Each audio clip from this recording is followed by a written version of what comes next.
Zion has the potential to be a superstar in the NBA. Since entering the league, he's been one of the best scorers in the paint, including this year, where he ranks second in paint points behind only Giannis and Antetokounmpo. But besides being known for his interior dominance, his highlight reel transition plays, how good is Zion really? Let's take a deep dive into his game and analyze the strengths and weaknesses. And on the spin and the reverse.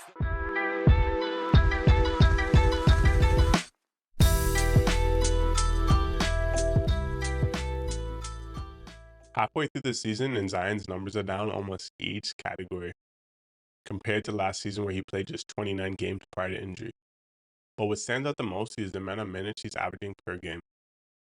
This season, the Pelicans started off by limiting his time on the floor, and he's working on getting in his best physical shape. But when he plays, he's that impactful player that the Pelicans do need. Overall, nice crossover. Part of Zion's success is his ability to get to the rim. He ranks top 10 in drives per game while being the only forward in that list. His ball handling is an underrated skill he has, which makes him very effective at attacking. He's got a wicked in and out dribble, spin move, double crossover, and he does an occasional behind the back dribble, which is all in his bag. Being his size with the quickness he has isn't very common, so Zion's got to be very careful when attacking the rim and be cautious about his timing and speed so he can avoid charges and those silly turnovers drawn against him. Zion all the way to the hole. And you can see he has Tari Eason's hand on the swivel. When it comes to finishing, Zion can attack going either way, left or right, but he really only uses his left hand to finish at the rim, and sometimes this could be quite predictable for a defender, forcing himself into really poor shot attempts. In this clip here, you'll see he tries to jump over on his left side through traffic rather than finishing right-handed, which would be a much easier basket, but he trusts his left more, and I think with a bit more development to his right hand, he'd be a much tougher opponent to guard and less predictable, but it doesn't hinder his gameplay too much because he's still so dominant at the rim. When it comes to his post game, he doesn't really play with his back to the basket.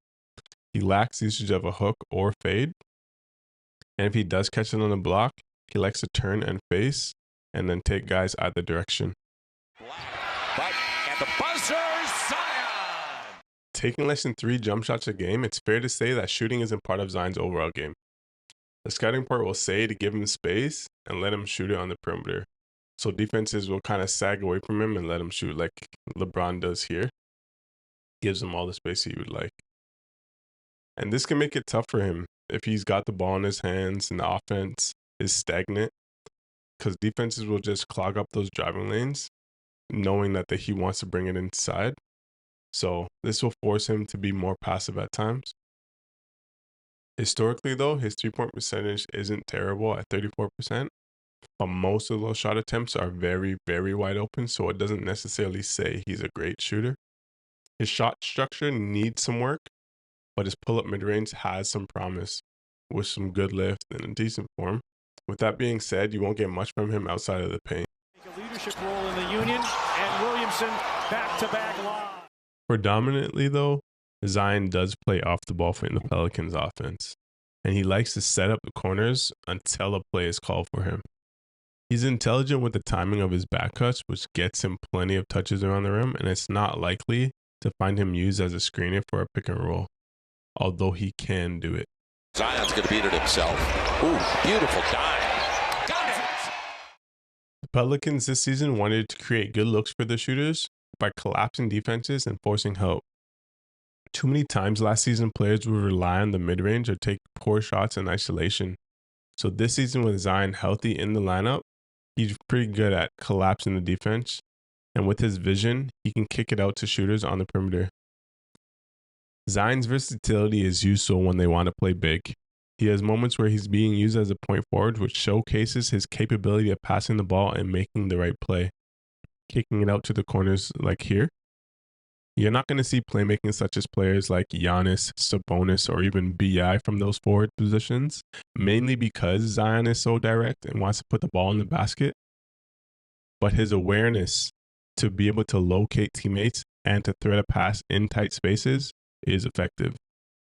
He can struggle when it comes to making the correct decision at times, and often he'll put his head down and just attack without looking and trying to find the guys in the corners, which could result in turnover. Overall, though, Zion is trusted by his coaches to make those right plays when the ball is in his hands, and this season he's improved quite a bit by averaging less than 1 turnover compared to last year. Here comes Dylan Brooks. Brooks blocked by Zion Williamson. Defense is an interesting topic. In the half court, you won't see Zion defend the best offensive scorers on the opposing teams because those assignments are usually for players like Herb Jones, Trey Murphy, Larry Nance. And in the second half of games when the Pelicans are down, you'll see Willie Green stick with his more versatile defenders, which keep Zion off the floor. And this is so detrimental to his playing time like we mentioned earlier in the video. Zion's best defensive actions come off the ball. He's smart at jumping passing lanes and getting those help side blocks we're so familiar with seeing in those highlight reels. Because Zion is so strong, he's good at being physical inside, but he has a tough time of guarding smaller players on the perimeter who are quicker than him.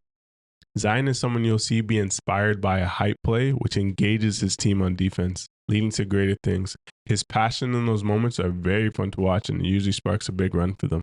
Tough shot inside, it's flat. Rebound goes to Zion and he lays it in. Just pulled it away from Harden. I'd like to see some more desire from him on the glass and boxing out his guys more often to secure possessions for this team. But Zion does thrive in transition, so it may mean less highlight plays if you're really asking him to lock in on the defensive glass. Offensively though, he's really explosive. When he does grab them, he goes right back up with it and either gets fouled or finishes the play, which improves his interior finishing.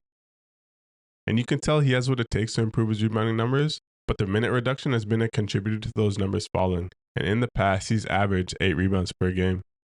Brandon's got a second chance. How about that pass to Zion? Yes! Saw him cut to the basket. Zion Williamson plays 30 minutes per game this season. That's not even top 70 in the NBA. Less minutes this year has been the reason why we haven't been hearing his name amongst the best players in the NBA at the moment. But with continual improvements to his health, that'll soon change. Shout out to him for being able to surpass his total amount of games played last season.